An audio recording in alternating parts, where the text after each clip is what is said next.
Então, bom dia, pessoal. A gente ficou com o setor econômico da criptoeconomia, né? A equipe é essa aqui, que está aqui na tela, né? A Paloma Oliveira, eu, Samuel Nicolau, o Guilherme Santiago, o Marcos Sérgio Nascimento, Fábio Gabriel e a Maria Thaís. Tá, então a gente vai... Eu fiquei com o primeiro bloco, que é a caracterização primária, depois a gente vai passar para a caracterização secundária, logo depois a gente vai aprender um pouco, né? Ouvir aí sobre as ações antrópicas do setor e, por último, os desafios e perspectivas e inovações. Ok, então, esse primeiro bloco eu vou contar um pouco sobre como foi essa trajetória, né, de eu levantar essas informações, essas caracterizações primárias sobre o setor, tá bom? Pode passar.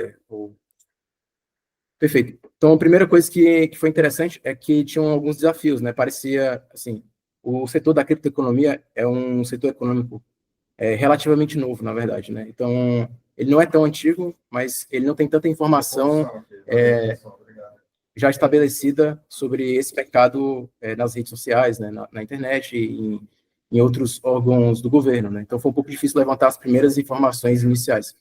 Aí eu recorri a um método bem interessante, pode passar o próximo slide.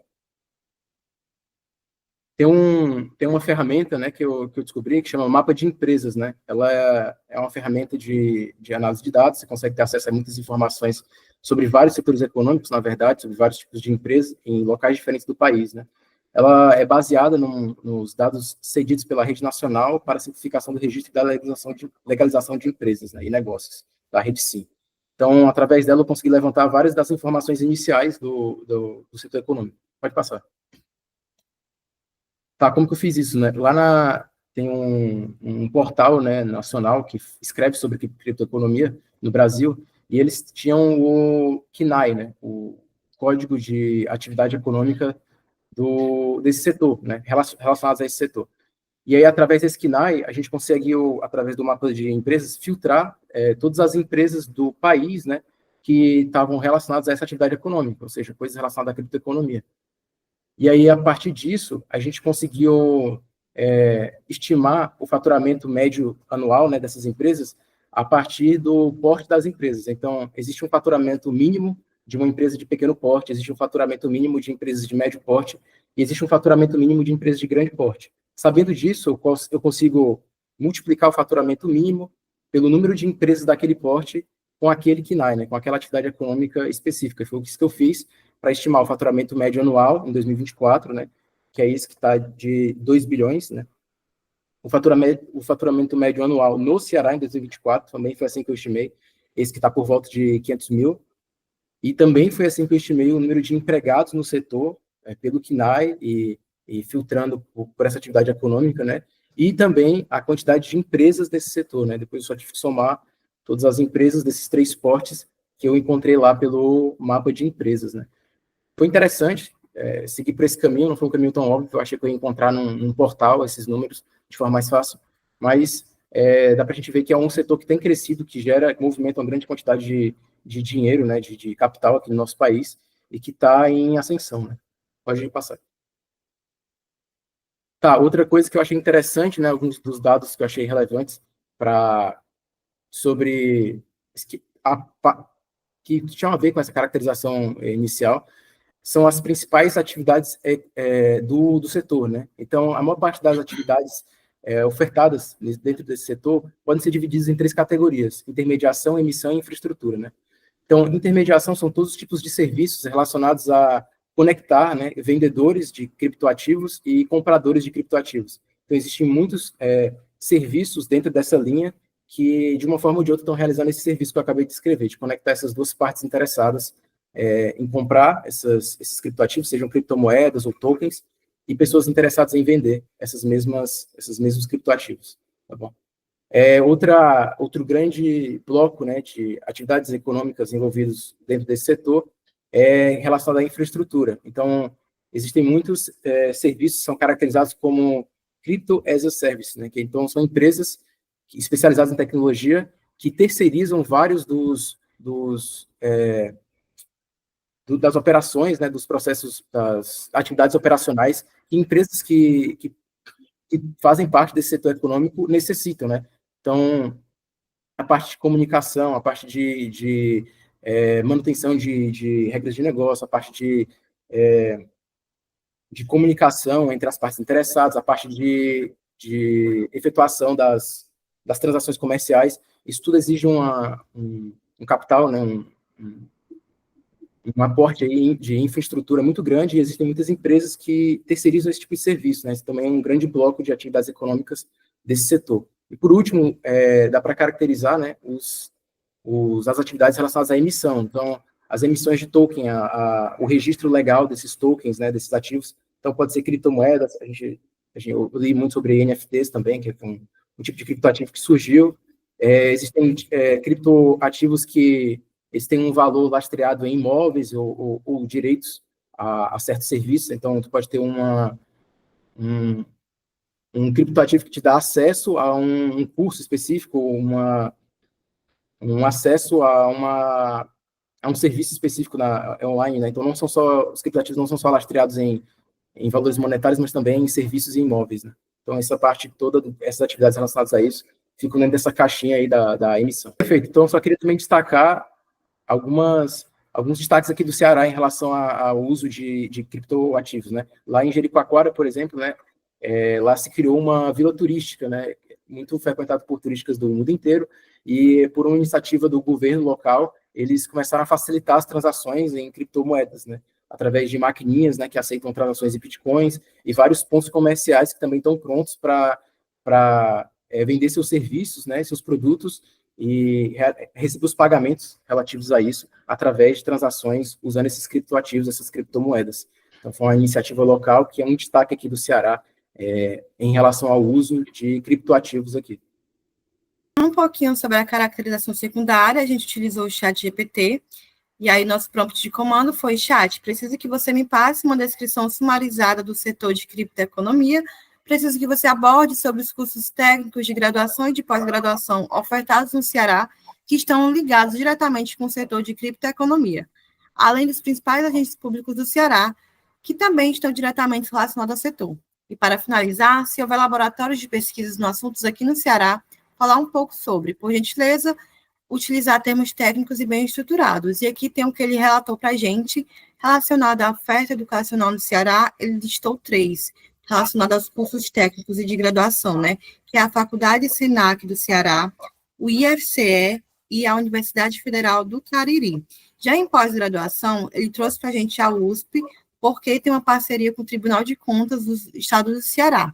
Relacionado aos principais agentes públicos envolvidos, a gente tem aí o Governo do Estado do Ceará, a Secretaria de Desenvolvimento Econômico do Trabalho e o Instituto de Pesquisa e Estratégia Econômica do Ceará.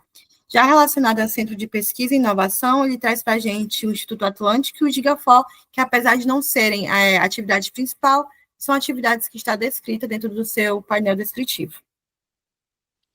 Eu vou falar um pouquinho sobre as ações antrópicas do setor com potencial de impacto para as mudanças climáticas no mundo. A criptoeconomia, apesar de ser recente, ocasiona muitos impactos ambientais, por conta do grande consumo de energia gerado pelas fábricas, das fábricas que geram essas minerações de Bitcoin. Consequentemente, gera muitas mudanças climáticas também. Mas como? Assim, grandes fazendas de mineração utilizam uma grande quantidade de energia elétrica para sustentar o hardware, que é a parte física que utiliza para minerar essas moedas. Ou seja, realiza milhares de operações por segundo para receber ativos como recompensa. Em 2021, como descrito no gráfico do slide, a mineração da cripto mais famosa atual, que é o Bitcoin, teve um gasto energético maior que países como a Argentina, por exemplo. A gente vê que o Bitcoin ele ultrapassa a Argentina ali na quantidade de terawatts consumidos. Isso implica que o setor da economia tem um alto gasto energético e gera uma quantidade de CO2 enorme. Estima-se, mais ou menos, que é gerado cerca de 233,4 quilos até 363,5 quilos por transação de criptomoeda de CO2. Além disso, o alto gasto energético, consequentemente, gera impactos ambientais, pois essa energia é provida majoritariamente por combustíveis fósseis, assim como a maior parte da energia consumida hoje no mundo, que, por sua vez, impactam diretamente em mudanças climáticas ao redor do mundo. Pode passar o slide, por favor, Paloma? E aí eu trouxe apenas alguns dois dadinhos a mais, que é o que eu citei anteriormente, né? Acho que pode ir, Fábio. Não, volta, Paloma. Isso. Além do que o... Dá para escutar meu? Dá para escutar bem? Dá sim, perfeito. Além do que o Guilherme falou, o Bitcoin também gera muito lixo eletrônico. Estima-se que de cerca de 53,6 mil toneladas de lixo eletrônico gerados pelo mundo, somente 17% é coletado e reciclado. E segundo o Bitcoin Energy Consumption Index, a mineração de Bitcoin gera cerca de 20 mil toneladas de lixo eletrônico por ano. Esse valor é equivalente a cerca de 272 gramas de lixo eletrônico por transação de Bitcoin realizada. Mas, no entanto, algumas soluções estão sendo desenvolvidas para mitigar esses problemas ao meio ambiente que o Bitcoin causa. Uma delas é a implementação do algoritmo de mineração chamado Proof of Stake. Ele é uma alternativa ao algoritmo chamado Proof of Work. Em 2022, a criptomoeda Ethereum, em um evento chamado The Merge, substituiu esse algoritmo antigo do Proof of Stake, que resultou em uma redução de 99,84% a 99,9996% nos gastos de energia elétrica decorrentes da mineração da moeda Ethereum. Já no Brasil, visando minimizar os impactos da alta geração de CO2 pela mineração das criptomoedas, uma startup chamada ESG Tech Abundance Brasil tem como objetivo de plantar 1 bilhão de árvores até 2030, atrelando tokens às árvores plantadas, tentando unir conservação ambiental com criptomoedas. Ceará, quais são, na sua visão, os principais desafios enfrentados pelo setor de cripto no Brasil? Mas, assim, se conseguir situar mais do nosso estado, ficaria melhor. Eu acredito que as maiores dificuldades são essas duas. A primeira, a mentalidade, né, que não existe, infelizmente, a mentalidade de investimento do país. E a segunda é a questão do estigma que foi criado em cima do mercado cripto, de que é uma aposta, de que é pirâmide e por aí vai. Então, a gente está aqui para fomentar e, de fato, trazer clareza, né, que não é um mercado de aposta, não é um mercado de pirâmide financeira. E aí eu queria saber de ti o que é que tu acha que vai acontecer nos próximos 5 a 10 anos, qual a tua perspectiva de crescimento nesse setor? Então, assim, eu acredito muito que o mercado vai continuar crescendo absurdamente. O mercado como um todo, financeiro, eu acredito que ele vai ser tokenizado, né? Ou seja, tudo que a gente conhece de mercado financeiro vai ser tokenizado, porque isso traz uma agilidade muito grande e uma segurança muito grande, que a gente vai ter por trás aí a blockchain, né? Que é o livro caixa aí mais seguro do mundo. Então, o futuro do mercado cripto é crescimento. É crescimento e, de fato, assim, é um mercado sem volta. Não tem para onde correr. Então, a gente vai ver aí o mercado sendo tokenizado, todo tokenizado, o mercado financeiro, e a gente vai continuar vendo um crescimento absurdo do mercado cripto.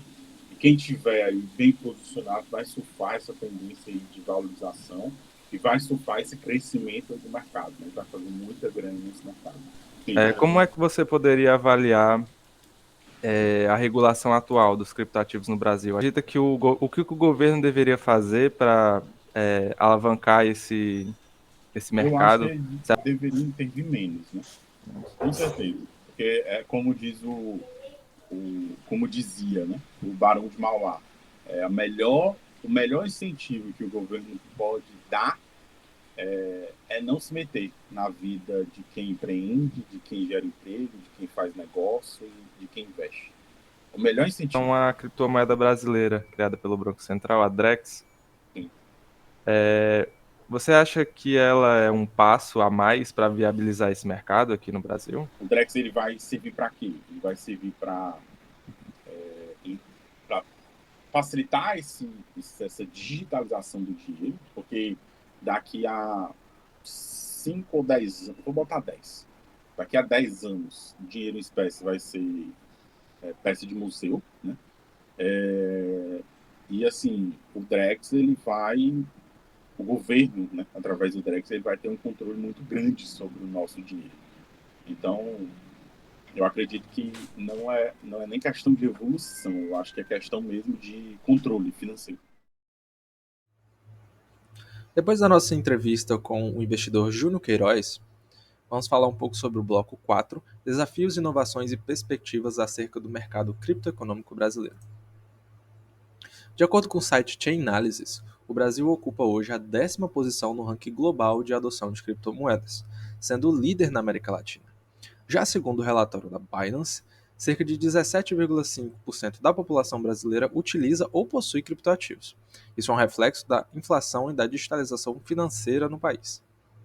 Na nossa entrevista, o Júnior Queiroz, o fundador da Nordeste Investing e da B3X Investimentos, ele ressaltou que o maior desafio no Brasil é a baixa cultura de investimentos, que dificulta o uso consciente dos criptoativos. Isso torna a educação financeira essencial para que o país avance de forma segura nesse mercado.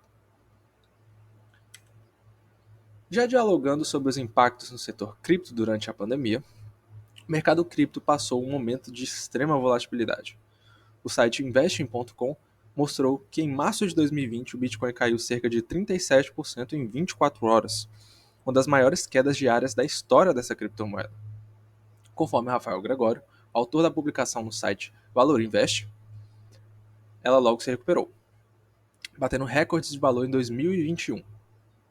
A BBC News explicou que, em cenários de crise, muitos investidores buscam alternativas como criptoativo para proteger o patrimônio frente à desvalorização das moedas tradicionais. Além disso, o Sindicato dos Bancários de Goiânia e região destacou que, no período de isolamento social, houve um aumento de 16,6% nos CPFs cadastrados em instituições financeiras, sendo cerca de 8% somente no ano de 2020, que foi o auge da pandemia. E a corretora Cointext afirmou que em seu site que a criação do Pix, inspiração em tecnologias blockchain, facilitou os pagamentos digitais, impulsionando mais ainda o interesse nesse setor. Olá, meu nome é Thaís. Eu vou falar dos 2 últimos tópicos para encerrar a apresentação. O tempo está bem corrido. O primeiro tópico, o penúltimo, né? Impactos da guerra Rússia e Ucrânia no mercado de criptoativos. Ambos os países lidaram de maneiras diferentes com a questão da guerra. Toda guerra tem ali impacto na economia e com o mercado de criptoativos não foi diferente. Então, a Ucrânia, ela recebeu bastante doações, teve bastante campanhas, inclusive uma que arrecadou cerca de 6,5 milhões de dólares, e todo esse valor foi destinado para suprimentos, medicamentos, equipamentos militares, enfim, todos eles tiveram como é que eu posso falar? Uma destinação ali para cada coisinha. E a Rússia, como ela sofreu muitas sanções internacionais, ela passou a adotar esse mercado de criptoativos, só que eles perceberam que tinha uma certa porcentagem que estava vindo de maneira ilícita. Então, isso foi, digamos assim, o que causou um destaque para ter uma maior regulamentação ali sobre o uso de criptoativos, inclusive virando uma lei no Brasil, que ainda está avançando, ainda está buscando uma maior regulamentação. Principais tecnologias que estão em processo de desenvolvimento, tanto no Brasil ou no mundo. No Brasil, o destaque é a moeda digital, o Drex, né? Ainda está em fase de testes. Ela promete transações mais rápidas, seguras e baratas. E no mundo nós temos a Yuan Digital, que, salvo engano, foi a primeira que passou a ser usada, assim, da China, projeto chinês, já está bem avançado, estão com foco ali em operações internacionais. Além disso, nós temos as finanças descentralizadas, que oferecem serviços financeiros sem intermediários. E foi isso. Tem a entrevista, o link da entrevista. E é isso. Obrigado pela atenção.